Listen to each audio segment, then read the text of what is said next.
Hello, welcome to Balaji education point. Basically guys, आज का जो वीडियो रहेगा सोशल वेलफेयर स्कीम्स का पार्ट 5 है। ठीक है, अभी तक 4 वीडियो ऑलरेडी मैं यूट्यूब के ऊपर अपने चैनल के ऊपर अपलोड कर चुका हूं। सोशल वेलफेयर स्कीम्स पार्ट 1, इसके अंदर हम लोगों ने कवर की थी वो सारी सोशल वेलफेयर स्कीम्स जो सेंट्रल गवर्नमेंट के द्वारा पॉवर्टी को हटाने के लिए या फिर इंप्लॉयमेंट जनरेट करने के लिए, रोजगार जनरेट करने के लिए चलाई गई है।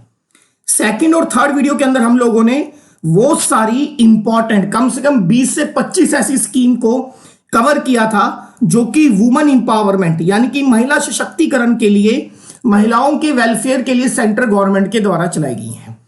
फोर्थ वीडियो के अंदर हम लोगों ने कवर की थी वो सारी स्कीम जो ऑल ओवर सिटीजन्स के लिए हैं, जैसे ऑल ओवर सिटीजन के एजुकेशन के लिए, उनके हेल्थ के लिए, उनके इंश्योरेंस के लिए, उनके ट्रांसपोर्ट के लिए। ठीक है, तो फोर्थ वीडियो में हमने वो कवर करी थी। अगर आप इन 4 वीडियो को ध्यान से देखें तो अराउंड 50 से ज्यादा स्कीम्स जो है मैं कवर कर चुका हूं। तो आज की वीडियो में नया क्या है? आज की जो वीडियो है ये स्ट्रिक्टली पंजाब स्टेट गवर्नमेंट ने अपने लोगों के लिए जो सोशल वेलफेयर स्कीम्स चलाई हैं उनके ऊपर रहेंगी। ठीक है, और Punjab state social welfare schemes की जो ये वीडियो है ये 2 हिस्सों में रहेगी। ठीक है, और ये उसका पार्ट पहला है। इसमें सिर्फ वही स्कीम्स कवर करेंगे जो पंजाब में एक्टिव है या इनएक्टिव है, लेकिन एग्जाम के पॉइंट ऑफ व्यू से बहुत ज्यादा इंपॉर्टेंट है। ये स्कीम आपके लिए इंपॉर्टेंट क्यों है? 2 कारणों की वजह से। एक तो आपके सिलेबस में स्ट्रिक्टली मेंशन है कि social welfare scheme centre and state. दूसरा भाई, किसी एक पर्टिकुलर बुक में इतना डाटा नहीं मिलेगा, किसी पर्टिकुलर वेबसाइट पे इतना डाटा नहीं मिलेगा। जब भी आप किसी स्टेट की जीके को प्रिपेयर करते हो ना, स्टेट की नॉलेज को प्रिपेयर करते हो, तो सबसे बड़ी रुकावट एक टीचर के सामने आती है, वो आती है डाटा नहीं मिल पाता। अगर डाटा मिलता है तो वो अपडेट नहीं हो पाता। लगभग मैंने पिछले 3 से 4 दिन में कोई वीडियो नहीं डाली, क्योंकि मैंने 3 से 4 दिन में अपने 8 से 10 घंटे डेली सिर्फ इस वीडियो को और इसके अगले पार्ट को बनाने के लिए दिए हैं। तो इस वीडियो को बहुत सीरियसली आपको सुनना है, ये मेरी सुजेशन है, बाकी जैसा आपको ठीक लगे। This lecture is presented by me, my name is Jatin Singla. पहले हम लोग देखते हैं कि हम लोग कवर क्या करने वाले हैं। सबसे पहले हम लोग कवर करने वाले हैं पंजाब स्टेट की, पंजाब राज्य की कल्चरल पॉलिसी, सांस्कृतिक पॉलिसीज क्या है। ठीक है, कल्चरल पॉलिसीज सोशल वेलफेयर के लिए क्यों जरूरी है? अगर आप अपने कल्चर को प्रमोट करेंगे तो उसको देखने के लिए टूरिज्म आएगा, टूरिज्म आएगा तो रोजगार आएगा, इंप्लॉयमेंट जनरेट होगी, रोजगार आएगा तो आपके यहां पर इन्वेस्टमेंट आएगी, कारोबार आएगा, कारोबार आएगा तो लोगों का फाइनेंशियल स्टेटस अपडेट होगा। और यही सोशल वेलफेयर स्कीम्स का एक मेन पार्ट होता है कि किसी एक खास तबके को उसके करंट लेवल से ऊपर उठाना। ओके, तो पंजाब की स्टेट की 2017 की कल्चरल पॉलिसीज क्या है, इसे किस तरीके के साथ रोजगार और कारोबार के साथ जोड़ा गया। दूसरा, पंजाब स्टेट की जो कल्चरल पॉलिसीज 2017 है उसमें क्या बदलाव करके स्टेट की टूरिज्म पॉलिसीज 2018 बनाया गया। ठीक है जी, अब आपको बुक के अंदर पहला पार्ट तो मिल जाएगा, ये दूसरा पार्ट नहीं मिलेगा। नेक्स्ट, ऑल इंपॉर्टेंट इनिशिएटिव्स हम देखने वाले हैं जो स्पेशली वुमेन्स के लिए चले। इसमें मैंने थर्ड पॉइंट के अंदर जब से कैप्टन सरकार यानी कि 2017 में कैप्टन सरकार आई है, 2017 से लेकर 2020 तक के वुमेन्स के लिए चलाए गए उनके सारे इनिशिएटिव्स, उनकी सारी स्कीम्स, ठीक है, सारे करंट अफेयर को भी कवर किया है। क्लियर होगी बात?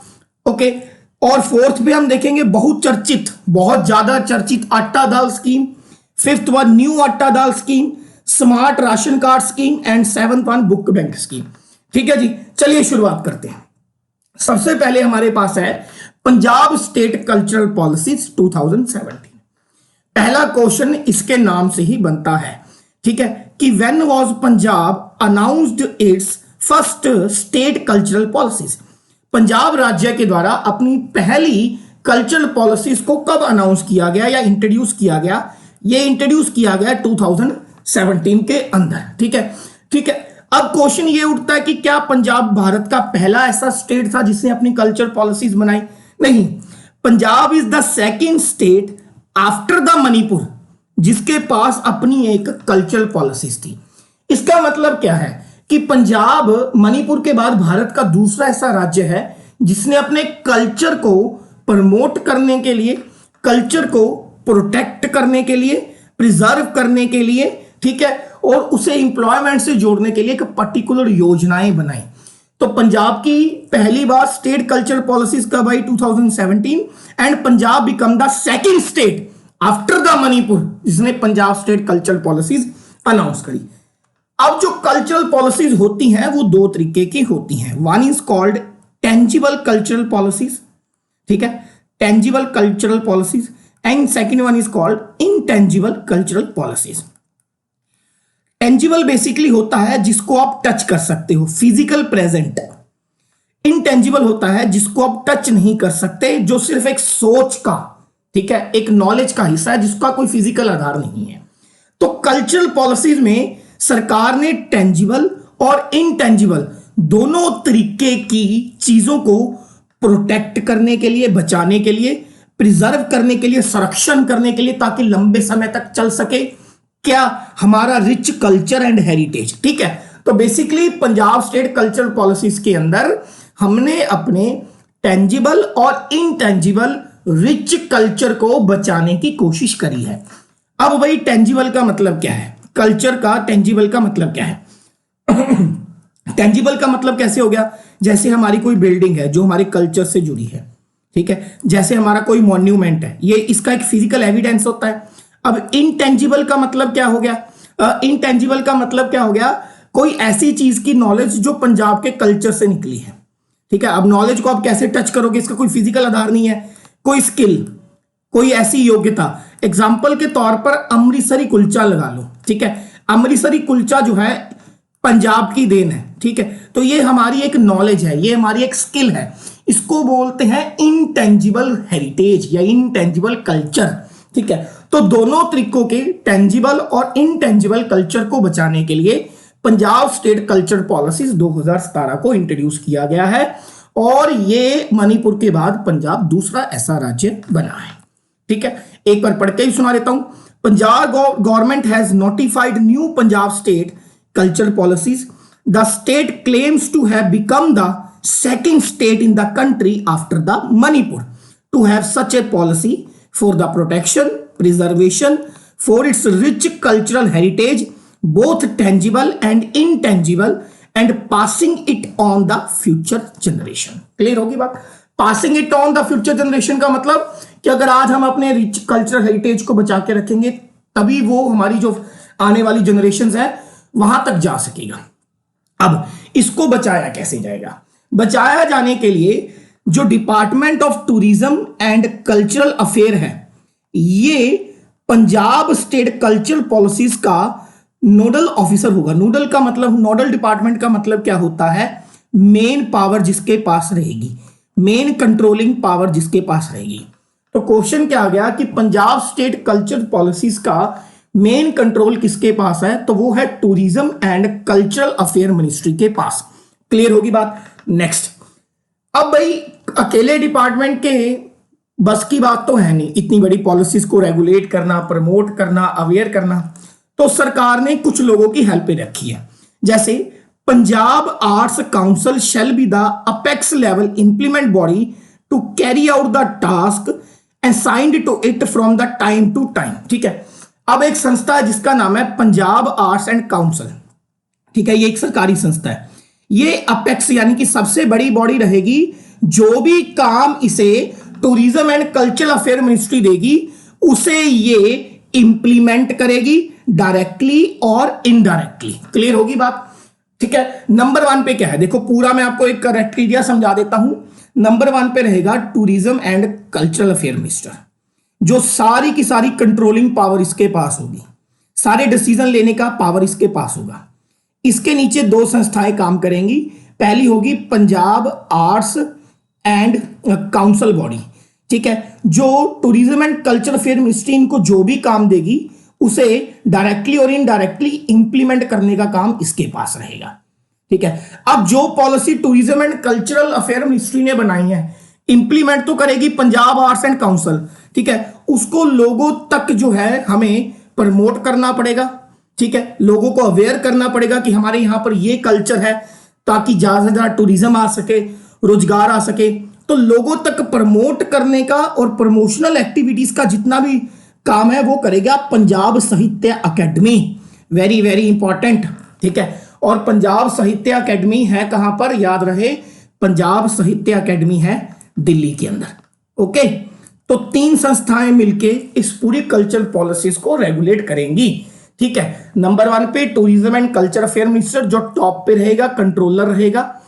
उसके नीचे 2 बॉडीज काम करेगी, पंजाब आर्ट्स काउंसिल, ठीक है, जो इंप्लीमेंट बॉडी रहेगी, पंजाब साहित्य अकेडमी जो प्रमोशनल बॉडी रहेगी। और पंजाब साहित्य अकेडमी है कहां पर, याद रखिएगा पंजाब साहित्य अकेडमी दिल्ली के अंदर है, ओके। यही लिखा है इसमें सारा। नेक्स्ट चलते हैं, मेन एक्शन प्लान क्या है। अब पॉलिसी जो है इंप्लीमेंट होगी, अवेयर होगी, इसका एक्शन क्या है। सबसे पहले क्या कहा जा रहा है, the state government will strength and financially support the Punjab Sahitya academy, Punjab Lalit Kala academy and Sangeet Natak academy to allow it to discharge its function effectively. ये 3 पंजाबी कल्चर को प्रमोट करने के लिए, प्रिजर्वेशन करने के लिए बनाई गई सबसे बड़ी पंजाब की अभी तक की 3 संस्थाएं हैं। एक नंबर 1 पंजाब साहित्य अकेडमी जो पंजाब के साहित्य को संभालती है, पंजाब ललित कला अकेडमी, ठीक है, जो पंजाब के टैलेंट को देखती है, संगीत नाटक अकेडमी। तो सरकार इन तीनों को पूरा सपोर्ट करेगी, पैसे से, फाइनेंशियली, ठीक है, सब तरीके से सपोर्ट करेगी, ताकि ये पंजाब के हेरिटेज को आगे बढ़ाने के लिए जितने भी इंपॉर्टेंट फंक्शन है उसे इफेक्टिवली प्रमोट कर सके। अब क्वेश्चन यहां पर तीनों के हेडक्वार्टर पे आएगा। जैसा मैंने आपको बताया कि जो पंजाब साहित्य अकेडमी है इसका हेडक्वार्टर कहां पर है, दिल्ली के अंदर। अगर पूछे पंजाब ललित कला अकेडमी कहां पर है, तो पंजाब ललित कला अकेडमी है चंडीगढ़ के अंदर। और अगर पूछे संगीत नाटक अकेडमी कहां पर है, तो संगीत नाटक अकेडमी है न्यू दिल्ली के अंदर, ठीक है। तो तीनों अकेडमी की लोकेशन आपको याद रखनी है। इस पॉलिसीज में और कहा गया, इस पॉलिसी में कहा गया कि जैसे भाई इंडिया जो हमारी बॉलीवुड है उसमें एक फिल्म इंडस्ट्री होती है, खासकर मुंबई में या फिर हैदराबाद के अंदर, ठीक है। तो उसी तर्ज पर पंजाब में एक फिल्म सिटी बनाई जाएगी in the line of the film city in Mumbai and Hyderabad, जिसमें सारी तरीके की फैसिलिटीज दी जाएंगी। जैसे एक प्रॉपर स्टूडियो चाहिए, ठीक है, वॉइस को डब करने के लिए एक स्टूडियो चाहिए, सब तरीके की फैसिलिटीज देगी गवर्नमेंट। यानी कि गवर्नमेंट चाहती है किसी भी तरीके से पंजाब का जो कल्चर और कला है उसको और प्रमोट किया जा सके। तो पंजाब के अंदर एक फिल्म सिटी बनाई जाएगी। इसकी 2 ही लोकेशन बताई है सरकार ने, या तो ये अमृतसर होगी या फिर ये मोहाली होगी। अभी डिसाइड नहीं हुआ, अभी डीजे चल रहा है कि कहां पर बनाई जाए। क्लियर है। Next, okay, the state shall endeavour to establish a museum of folk music where visitor can listen to all records of the folk Punjabi music, ठीक है। एक म्यूजियम बनाया जाएगा जिसके अंदर जितना भी पंजाब का ओल्ड फोक है, सूफी फोक है, फोक एक म्यूजिक की टर्म होती है, उसे प्रिजर्व किया जाएगा ताकि विजिटर वहां पर आकर उस ओल्ड पंजाबी फोक म्यूजिक को सुन सके और वो म्यूजिक पॉपुलर हो सके, ज्यादा से ज्यादा टूरिस्ट वहां पर आ सके। नेक्स्ट, ठीक है। अब इसका मेन मकसद क्या है, अब मेन मकसद सुन लो। It shall be launched a campaign, सरकार ने पंजाब स्टेट कल्चर पॉलिसी 2017 को एक कैंपेन के साथ जोड़ दिया। कैंपेन क्या था, सभ्याचार तो रोजगार अते कारोबार। अगर सभ्याचार प्रमोट होगा तो रोजगार आएगा, रोजगार आएगा तो क्या आएगा, कारोबार। From the cultural to employment and the enterprises to realise a full employment generation potential of the culture, ठीक है। कि कैंपेन चलाओ जिसमें पंजाब स्टेट कल्चर पॉलिसी 2017 को जोड़ा जाएगा सभ्याचार के साथ, सभ्याचार से रोजगार आएगा, कारोबार आएगा, ठीक है, ताकि एक फुल फ्लेज जो इंप्लॉयमेंट है वो स्टेट के अंदर जनरेट हो सके, ठीक है। Next, annual cultural event shell be launched which will be held at different location every year. जैसे कि आप देखिएगा यूपी में होता है हर साल एक कल्चरल फेस्टिवल, ज्यादातर सफाई में होता है, ठीक है, जिसमें यूपी के कल्चर को प्रमोट किया जाता है। उसी तरीके से सरकार कहती है कि भाई हम भी एक एनुअल कल्चरल फेस्टिवल किया करेंगे जिसमें पंजाब के कल्चर से जुड़े हुए अलग अलग हिस्सों को प्रमोट किया जाएगा, अलग अलग शहरों में, ठीक है, ये फेस्टिवल ऑर्गेनाइज किया जाएगा एनुअली, जिससे पंजाब के कल्चर को प्रमोशन मिल सके। ये थी पंजाब स्टेट की कल्चरल पॉलिसी 2017। लेकिन भाई इनमें करना पड़ गया थोड़ा सा बदलाव। ठीक है, पंजाब स्टेट कल्चरल पॉलिसी 2017 में बदलाव क्यों करना पड़ा? क्योंकि भाई हमारी सेंट्रल गवर्नमेंट का एक कानून है, the right of person with disabilities act 2016। जो पर्सन विद डिसेबिलिटीज, डिसेबिलिटीज का मतलब जिनके शरीर का कोई अंग ठीक से नहीं चलता, जिनको हम पीडब्ल्यूडी कैटेगरी बोलते हैं, उनके लिए 2016 में सरकार ने, सेंट्रल गवर्नमेंट ने कानून बनाया था कि अगर स्टेट कोई भी अपनी पॉलिसी बनाती है प्रमोशन के लिए, तो उसमें पीडब्ल्यूडी के जो मेंबर्स हैं या पीडब्ल्यूडी के पर्सन विद डिसेबिलिटीज जो बंदे हैं, उन लोगों के लिए अलग से एक कॉलम रखना पड़ेगा। तो इसी कॉलम को ऐड करने के लिए 2017 की जो हमारी पॉलिसीज थी उसमें अमेंडमेंट किया गया। अब अमेंडमेंट क्या था? These related to the facilities, support and sponsorship to the artist and writers with disabilities to pursue their interest and talent, making arts accessible to the person with disabilities. इस line में क्या कहा गया है? इस line में कहा गया है कि भाई सरकार जो है अपनी पॉलिसीज को अमेंड करेगी ताकि जो हमारा आर्ट्स है, हमारा जो कल्चर है, वो डिसेबिलिटी पर्सन तक भी पहुंच सके। इस तरीके से हमारे कल्चर को फ्लेक्सिबल बना दो ताकि जो आर्टिस्ट पीडब्ल्यूडी कैटेगरी में आते हैं वो भी इस कल्चर के अंदर पार्टिसिपेट कर सके बराबरी से। इसलिए कल्चर पॉलिसीज में अमेंडमेंट किया गया, जो कि एक अच्छी बात है। और साथ साथ में और क्या अमेंडमेंट किया गया? In Punjab state tourism policy 2018 which stipulated the facility and support to the person with disability to visit place of tourist interest in the state of Punjab, making art accessible to the person with it। और क्या किया गया? एक तरफ तो भाई ये बदलाव किया गया कि जो आर्टिस्ट है लेकिन है वो पीडब्ल्यूडी की कैटेगरी के लिए, उनको भी इसमें शामिल करो दूसरे आर्टिस्टों के साथ, ताकि वो भी अपनी टैलेंट के थ्रू कल्चर को प्रमोट कर सके। और एक बात क्या ऐड करी गई कि जो विजिटर्स आते हैं, इस तरीके की बिल्डिंग्स बनाई जाएं कि अगर कोई बंदा पीडब्ल्यूडी कैटेगरी का है, पर्सन विद डिसेबिलिटीज का है, ठीक है, जैसे रैंप बनाए जाएंगे, व्हील चेयर्स रखी जाएंगी, ताकि जो विजिटर्स आए चाहे वो पीडब्ल्यूडी क्यों ना हो, उनको भी आर्ट को देखने का, समझने का, एंजॉय करने का मौका मिल सके। बस इतना सा था। बेसिकली जो अमेंडमेंट करी गई वो रिलेटेड थी PWD, person with disability act 2016 of central government. Next, यहां से शुरू हो रहा है हमारा पॉइंट नंबर 3। पॉइंट नंबर 3 कौन सा है? यहां से देख लेते हैं। All important initiatives, schemes and for womens. पहले दो हम लोग कर चुके हैं। अब देखिएगा, पहले हम लोग कुछ छोटे जो वन लाइनर पॉइंट बन सकते हैं वो देखेंगे। पिछले 3-4 साल में कैप्टन साहब के आने के बाद वुमेन्स के लिए, गर्ल्स के लिए, चाइल्ड गर्ल्स के लिए क्या क्या इनिशिएटिव करे गए हैं। जैसे कि पहला इनिशिएटिव क्या किया गया? फ्री एजुकेशन रखी गई है गर्ल्स के लिए in Punjab from nursery to PhD. ठीक है, पंजाब के अंदर महिला शिक्षा को प्रमोट करने के लिए, ठीक है, नर्सरी से लेकर पीएचडी तक की एजुकेशन को फ्री कर दिया गया है।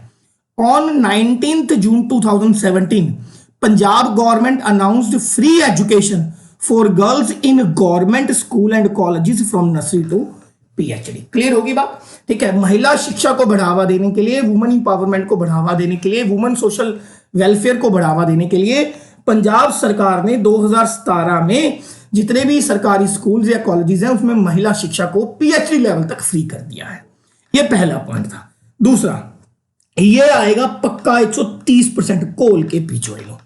ठीक है, अब आप अपने पासपोर्ट ऑफिस, पासपोर्ट सेवा केंद्र तो देखे होंगे। ठीक है, पोस्ट ऑफिस पासपोर्ट सेवा केंद्र तो देखे होंगे। आपने देखा होगा कि ज्यादातर जो हमारे पासपोर्ट सेवा केंद्र थे उनको पोस्ट ऑफिस के साथ लिंक कर दिया गया था। ठीक है, आजकल क्या होता है, वैसे तो ज्यादातर जो पासपोर्ट सेवा केंद्र है पंजाब में या तो लुधियाना में है सबसे बड़ा, या फिर हमारे इधर चंडीगढ़ में है, लेकिन छोटे छोटे पासपोर्ट सेवा केंद्र खोल दिए गए हैं पंजाब के डिफरेंट पोस्ट ऑफिस के अंदर। अब इसमें एक नया इनिशिएटिव क्या है कि पंजाब के एक शहर में इंडिया का, पंजाब का नहीं पूरे इंडिया का, first all women post office passport सेवा केंद्र स्टार्ट किया गया। और ये स्टार्ट किया गया है फगवाड़े के अंदर। सुपर इंपॉर्टेंट, डबल स्टार लगा लो।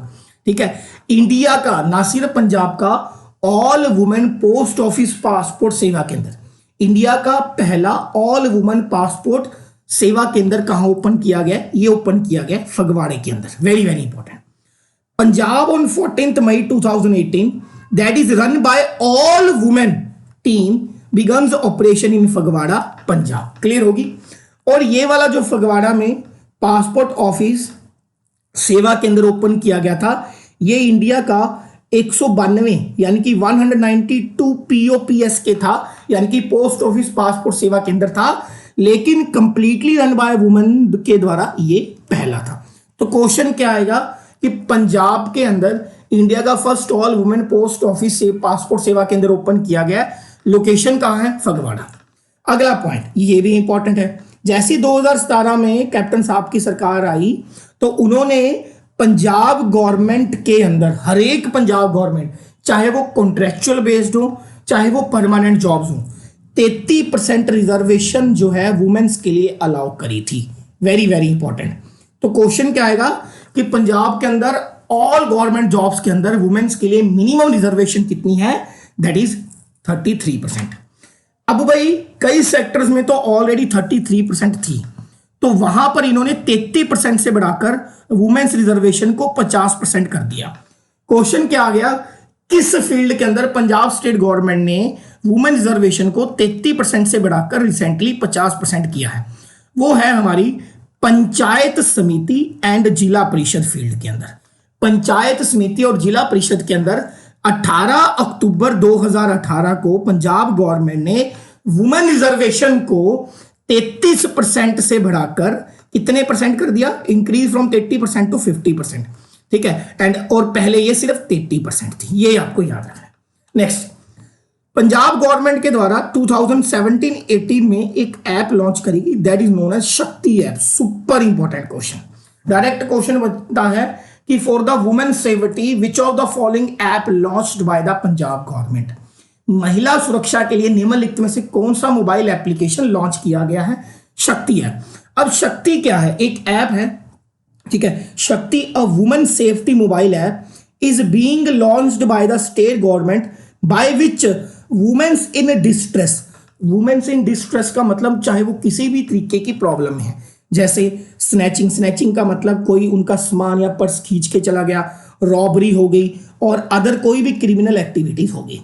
तो अगर आपके पास ये मोबाइल है तो जस्ट आप एक बटन प्रेस करेंगे और बटन प्रेस करने के बाद जो भी आपकी लोकेशन है उसके सबसे नजदीक जो पुलिस स्टेशन है उसमें आपकी खबर और आपकी लोकेशन चली जाएगी, ताकि वहां की पुलिस तुरंत आपकी हेल्प के लिए आ सके। दिस इज नोन एज शक्ति मोबाइल एप्लीकेशन। क्लियर होगी बात? शक्ति मोबाइल एप्लीकेशन किस चीज से जुड़ी हुई है? महिला सुरक्षा से जुड़ी हुई है। It can alert the local police through a single click on the mobile. Next, अगली क्या है? अगली कंसेशन दिया जा रहा है। कंसेशन का मतलब होता है रियायत, छूट। बस ट्रेवल्स के अंदर खासकर वुमेन्स जिनकी एज 7 साल से ऊपर है, ठीक है। यानी कि अगर कोई वुमेन 7 साल से ऊपर है और वो पंजाब स्टेट गवर्नमेंट की रहने वाली है तो उनका जितना भी किराया है उसमें आपको 50% की छूट दी जाएगी, ठीक है। जैसे कि पंजाब रोडवेज की बसें हुई, पेप्सू की बसें हुई, ठीक है, इन तरीके की बसों के अंदर। तो क्वेश्चन क्या हो गया? पंजाब ट्रांसपोर्ट के अंदर कितने साल की वुमेन्स के ऊपर, कितने एज के ऊपर की वुमेन्स को जो है 50% ट्रांसपोर्ट फेयर के अंदर कंसेशन दिया जाता है above the 60 year of age. Starting देखिए, ये स्कीम सबसे पहले 1997 में चली थी, 1997। उस समय 100% जो था कंसेशन था, मतलब फ्री ऑफ कॉस्ट वो ट्रेवल कर सकते थे। लेकिन बाद में 1999 के अंदर, यानी कि 2 साल बाद, लॉन्च करने के ठीक 2 साल बाद, वो 100% कंसेशन से कम करके 50% कंसेशन कर दिया गया। याद रखिएगा, ठीक है। Next, financial assistance to the acid attack victim, super important, ठीक है। अब क्या है, आजकल आप देख रहे हैं जो हमारी फीमेल्स है ना, उनके ऊपर बीच में एसिड अटैक की घटनाएं बहुत ज्यादा हुई। दिल्ली के अंदर तो ये बहुत ज्यादा आम हो चुकी थी। To provide the security and financial assistance to the acid attack victims in order to make them self-reliant, the state government has announced a financial assistance to acid attack victim scheme in the budget of Punjab 2017. 2017-18 के budget में Punjab state government ने जो acid attack यानी कि उनके चेहरे पर, शरीर पर एसिड अटैक फेंक दिया जाता है ताकि वो सेल्फ रिलायंट हो सके। एक तो सोसाइटी से उन्हें बायकॉट कर दिया जाता है, चेहरा जल जाता है, कहीं उन्हें जॉब नहीं मिलती, उनका फ्यूचर स्पॉइल हो जाता है। तो सरकार ने उनके लिए 8,000 रुपए महीना का एक फाइनेंशियल असिस्टेंस रखा था ताकि एटलीस्ट वो अपनी जरूरत की चीजों को खरीद सके। तो क्वेश्चन क्या आएगा, under the financial assistance to acid attack victims कितने चार्जेस जो है स्टेट गवर्नमेंट पर मंथ पे करती है वुमेन्स को और दूसरों को, that is 8,000। Next, Shagun scheme, super important, Shagun scheme, ठीक है, शगुन स्कीम वेरी वेरी इंपॉर्टेंट। शगुन एक स्कीम है जो स्पेशली शेड्यूल कास्ट यानी कि एससी कास्ट की लड़कियों को, या फिर जो क्रिश्चियन गर्ल्स हैं, क्रिश्चियन कम्युनिटी से जुड़ी हुई लड़कियां हैं, या फिर जो बैकवर्ड क्लासेस, ठीक है, लड़कियां हैं, चाहे वो इकोनॉमिकली बैकवर्ड हो यानी कि आर्थिक रूप से पिछड़ी हुई फैमिलीज जो हैं, उनके लिए स्कीम लॉन्च करी गई थी। मेन ऑब्जेक्टिव क्या था, इसमें सरकार आपको पैसे देगी। पहले स्टार्टिंग में 15,000 देती थी, फिर 15,000 से बढ़ाकर 21,000 हो गया, अब एट प्रेजेंट जो है 51,000 रुपए देती है। लेकिन कंडीशन क्या है कि आपकी जो मैरिज है 18 साल से ज्यादा होनी चाहिए। एज जो है आपकी मैरिज के टाइम पे 18 या उससे ज्यादा होनी चाहिए। इससे क्या होएगा, इससे पंजाब के अंदर जो चाइल्ड मैरिज है, पंजाब के अंदर जो चाइल्ड मैरिज है, ठीक है, उसको कंट्रोल किया जा सकेगा। यानी कि एटलीस्ट कुछ पैसे मिलेंगे। इस चक्कर में ही सही कुछ लोग जो है चाइल्ड मैरिज करना क्या करेंगे, बंद कर देंगे। ये इस स्कीम का मेन मकसद था, ठीक है। This scheme will assist in reducing the percentage of child marriage in the state. अब इसका कंप्लीट डाटा देख लेते हैं, ठीक है।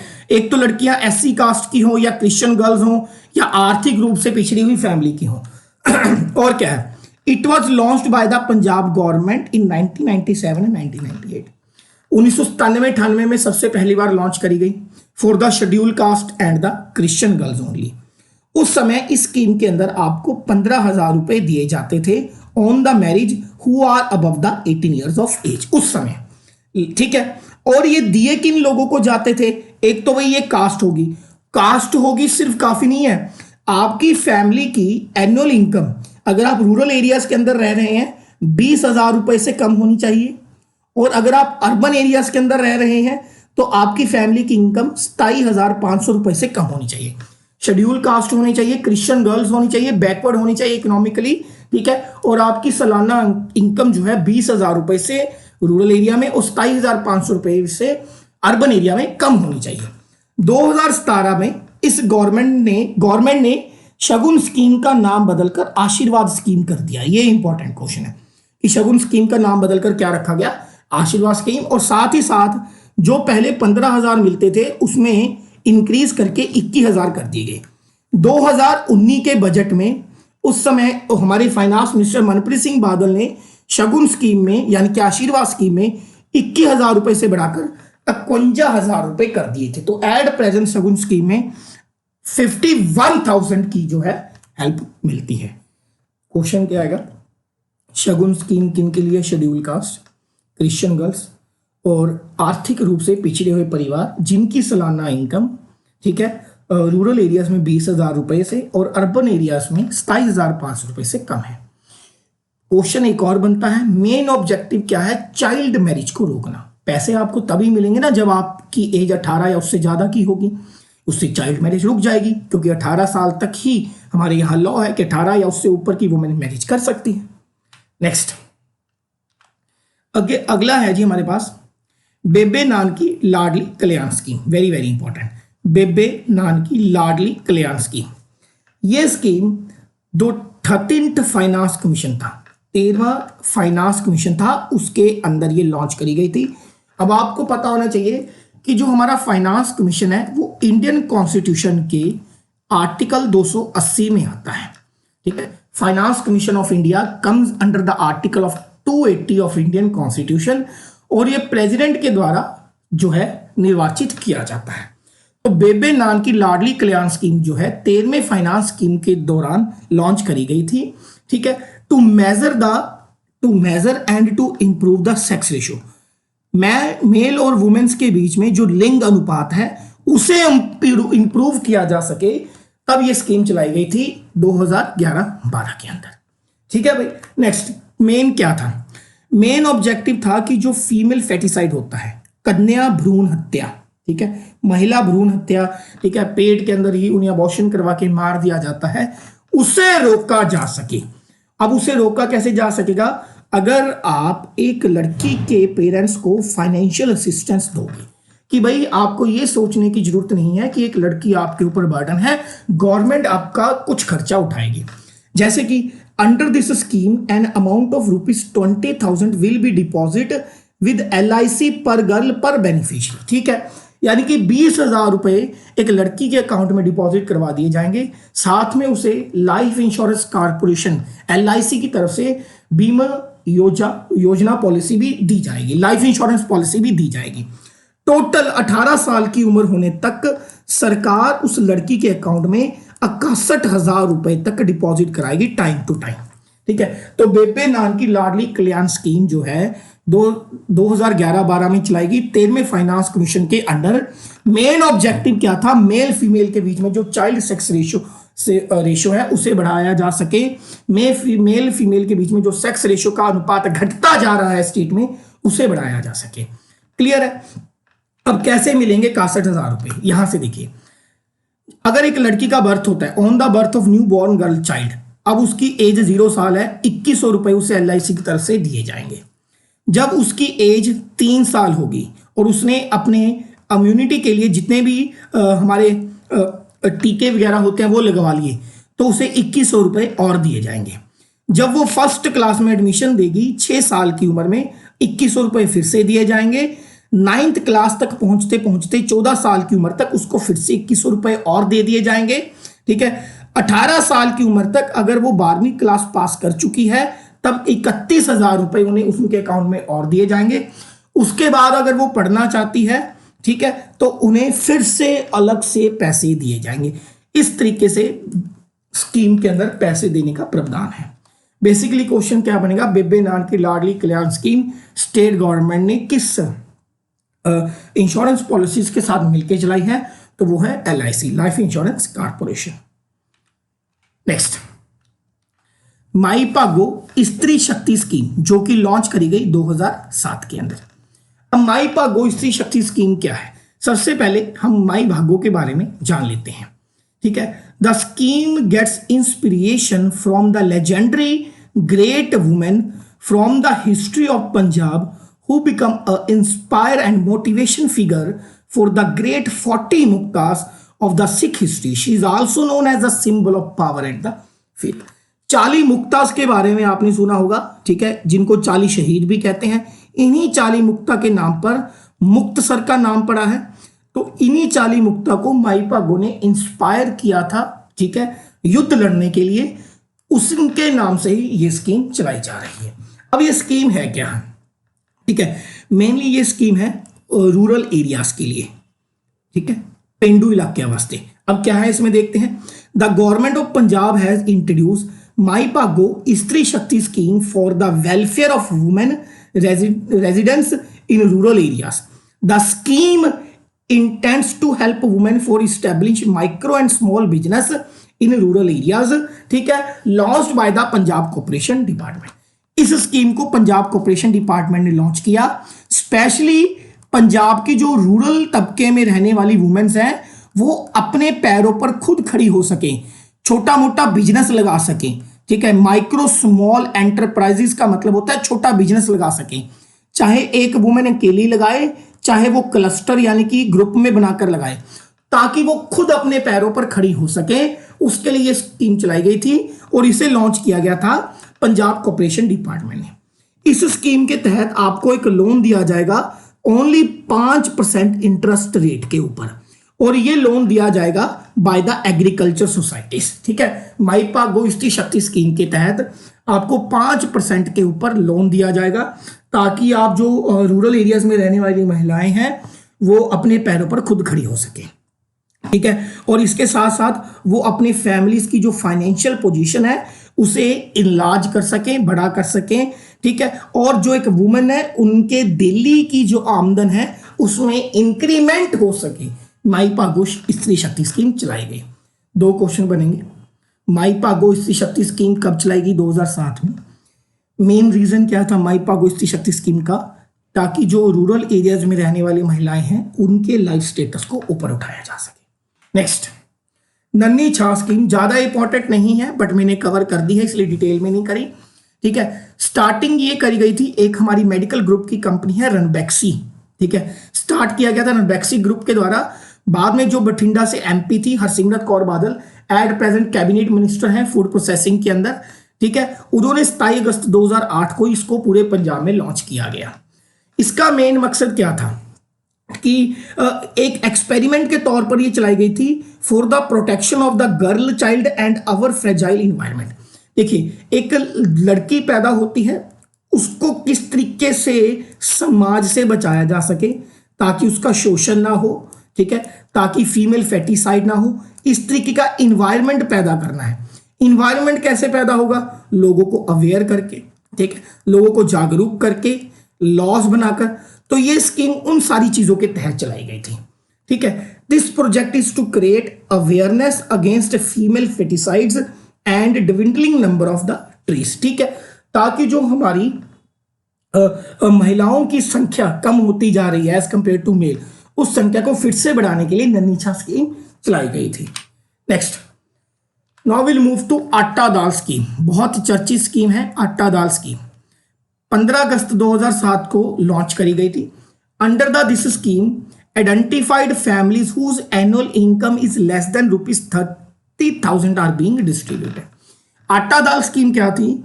सस्ते में आटा और दाल मिलेगा। 15 अगस्त 2007 को चलाई गई थी उन फैमिलीज के लिए जिनकी एनुअल इनकम 30,000 रुपए से क्या है? कम है। अब क्या था? 5 किलो वीट यानी कि गेहूं दिया जाएगा पर मेंबर को पर मंथ के हिसाब से। ठीक है, एक महीने के अंदर हर मेंबर को 5 किलो गेहूं दिया जाएगा 4 रुपए किलो के हिसाब से। क्लियर होगी बात? ठीक है, ½ kg दाल दी जाएगी पर मेंबर को पर मंथ 20 रुपए किलो के हिसाब से। The family have been issued a special blue ration card. ठीक है, नीला कार्ड बोल देने जी। एक नीला कार्ड इशू किया गया से ना फैमिलीज वास्ते, ਜਿਹੜੇ ਕਾਰਡ ਨੂੰ ਦਿਖਾ ਕੇ ਤੇ ਉਹਦੇ ਵਿੱਚ ਐਂਟਰੀ ਕਰਵਾ ਕੇ ਉਹ ਇਸ ਸਕੀਮ ਦਾ ਫਾਇਦਾ ਲੈ ਸਕਦੇ ਨੇ। ਕਲੀਅਰ ਹੈ? ਹੁਣ ਆਟਾ ਦਾਲ ਸਕੀਮ ਨੂੰ ਥੋੜਾ ਜਿਹਾ ਅਪਡੇਟ ਕਰਕੇ ਅਸੀਂ ਨਿਊ ਆਟਾ ਦਾਲ ਸਕੀਮ ਬਣਾਤਾ ਤੇ ਇਹ ਲਾਂਚ ਕਰੀ ਗਈ in December 2013 by the government of the Punjab. Under this scheme identified beneficiary whose annual income is less than 60,000। पहला 30,000 रुपए तक दे आंदे सीगे, हुण जिन्हां दी एनुअल इनकम 60,000 रुपए या उस तो घट है वो परिवार भी ये आने लग गए। बदले च की मिलूगा जी? 5 kg ऑफ वीट दी जाएगी पर मेंबर पर मंथ ते 2 रुपए किलो के हिसाब नाल। 25 ठीक है, ½ kg दाल दी जाऊगी पर मेंबर नूं पर मंथ के हिसाब नाल। ठीक है, ते 30 रुपए किलो के हिसाब नाल। हुण देखो, जब पहला 30,000 रुपए तक की एनुअल इनकम वाले बंदे सी और बंदे घट सी, जब हुण 60,000 रुपए की एनुअल इनकम वाले बंदे हो गए तो नंबर ऑफ फैमिलीज ते परसन सीगे जिहड़े वो बढ़ गए ते यह संख्या लगभग 15.5 लाख तो बढ़ के 36 लाख तक चली गई सी। तो आटा दाल स्कीम दे विच एनुअल इनकम 30,000 रुपए तक सी, न्यू आटा दाल स्कीम दे विच 60,000 रुपए तक होगी। स्मार्ट राशन कार्ड स्कीम एक तरीके नाल न्यू आटा दाल स्कीम का अपडेट वर्जन है। स्मार्ट राशन कार्ड स्कीम, आटा दाल नूं अपडेट किया गया न्यू आटा दाल नूं अपडेट किया गया स्मार्ट राशन कार्ड स्कीम। हुण इह की सी? State government has renamed new आटा दाल scheme as a smart ration card scheme during the year of 2017-18। New आटा दाल स्कीम नूं रीनेम्ड किया गया स्मार्ट राशन कार्ड के नाम देना। स्मार्ट राशन कार्ड की सी? पहला तुहानूं ब्लू कार्ड दिते जांदे सीगे आटा दाल स्कीम के तहत।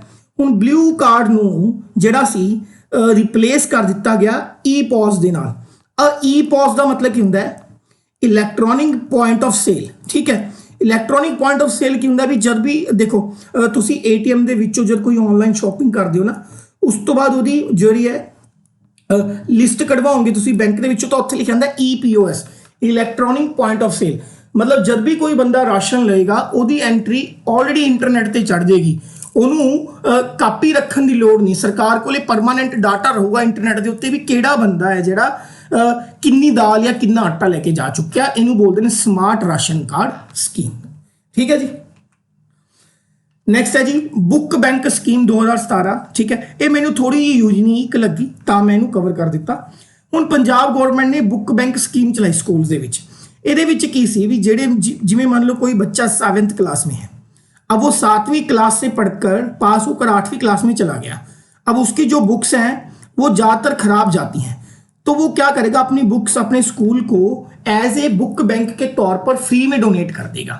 ठीक है, ताकि जो 7वीं क्लास में आने वाले बच्चे हैं जो किताबें नहीं खरीद सकते, तो वो उनकी किताबों को खरीद कर पढ़ सकें, जब वो नेक्स्ट क्लास में जाएंगे किताबें फिर से बुक बैंक में चली जाएंगी। ये थी बुक बैंक स्कीम। ठीक है, Punjab government to set up book bank in schools.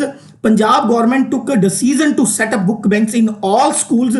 The old student would be asked to submit their old books which would be affordable to the needy children free of charge. जरूरत वाले बच्चों को free दे विच दित्तियां जा सकन। This is very helpful to the needy student who couldn't purchase the books every academic year and also to save the spending of the considerable amount for the books। ਉਹਨਾਂ ਬੱਚਿਆਂ ਨੂੰ ਦਿੱਤੀਆਂ ਜਾਣਗੀਆਂ ਜਿਹੜੀਆਂ ਹਰ ਸਾਲ ਕਿਤਾਬਾਂ ਨਹੀਂ ਖਰੀਦ ਸਕਦੇ ਤੇ ਇੱਕ ਪੈਸਾ ਖਰਚ ਨਹੀਂ ਕਰ ਸਕਦੇ।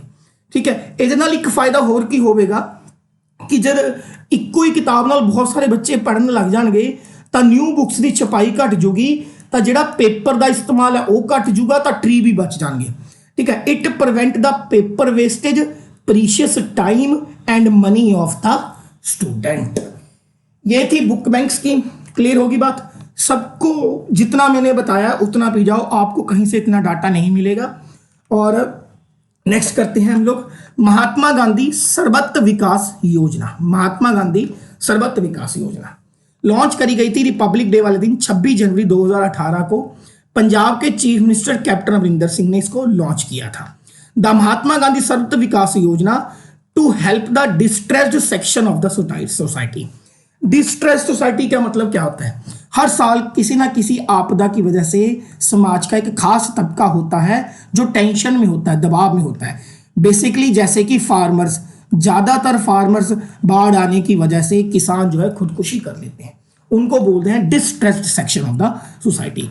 तो महात्मा गांधी सर्वत्र विकास योजना जो है समाज के किसी खास तबके को जो किसी ना किसी कंडीशन की वजह से दब रहा है उसको अपलिफ्टमेंट, ऊंचा उठाने के लिए चलाई गई थी। ठीक है, तो Mahatma Gandhi Sarvatra Vikas Yojana aims to help the section of the society जो कि सोशली, सामाजिक तौर पर, इकोनॉमिकली, आर्थिक तौर पर, साइकोलॉजिकल, दिमागी तौर पर पिछड़ रहा है। सामाजिक तौर पर, आर्थिक तौर पर और दिमागी तौर पर सोसाइटी से पिछड़ रहा है। ठीक है, captain Amarinder Singh said that लगभग 10.25 lakh farmers of Punjab coming under the debit waiver. ठीक है, महात्मा गांधी सर्वत्र विकास योजना के तहत वो तबका जो सामाजिक तौर पर, आर्थिक तौर पर, दिमागी तौर पर पिछड़ रहा है, उनके लिए इस स्कीम के तहत योजनाएं बनाई जाएंगी। अगर उन्होंने कोई लोन लिया है तो लोन में वेवर दिया जाएगा, यानी कि राहत दी जाएगी, कुछ हिस्से का लोन जो है कैंसिल किया जाएगा। तो सिंपली क्वेश्चन क्या आएगा, महात्मा गांधी सर्वत्र विकास योजना किस चीज के लिए लोन चलाई गई थी? Section of the distressed of the society. Society के एक ऐसे तबके को अपलिफ्टमेंट करने के लिए जो किसी ना किसी चीज की वजह से स्ट्रेस में है, आर्थिक रूप से, सामाजिक तौर पर और दिमागी तौर पर। क्लियर? आई होप आपको ये वीडियो पसंद आएगी। ये वीडियो मैं फ्री छोड़ने वाला हूं अपने पेड मेंबर्स के लिए और दूसरों के लिए भी। अब आपको काम क्या करना है, आपको इस वीडियो के बारे में एक जेन्युइन राय देनी है कि मैं और ऐसी कौन कौन सी स्कीम्स कवर करूं सिर्फ पंजाब की। कमेंट बॉक्स में लिखना, मुझे पर्सनली मैसेज मत करना, कमेंट बॉक्स में मुझे लिख के बताइए कि सर और कौन कौन सी स्कीम आप, क्योंकि एजुकेशन से जुड़े हुए लोग हो, मेरे से ज़्यादा आप एजुकेशन से जुड़ी हुई पुरानी स्कीम्स के बारे में जानते हो, मुझे सिर्फ उसका नाम बता दो, डाटा ढूंढने का और पढ़ाने का काम मेरा। ये चीज़ें आप मुझे कमेंट बॉक्स में बताएंगे। Till then, thank you so much.